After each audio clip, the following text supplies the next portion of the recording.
यो सुजनलाई पनि हाल्यो सुजन खान्छ रु त डाल्नु धेरै भएको थियो बिजार हाल्छ मलाई हाल्यो हाल्यो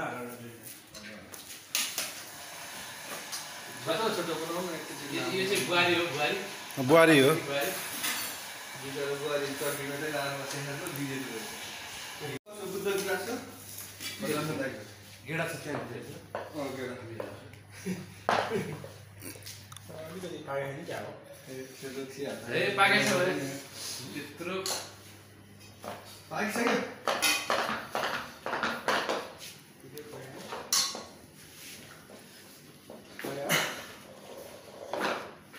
त्यो मजा लाग्यो प्याए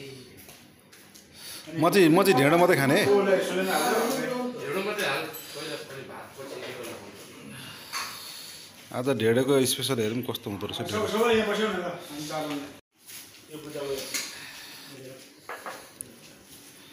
ल आज ढेँडो माछी स्पेसल होइन माछी ढिँडो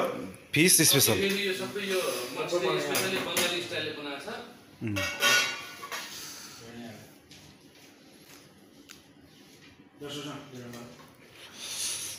औ बस ढेँडो खाएर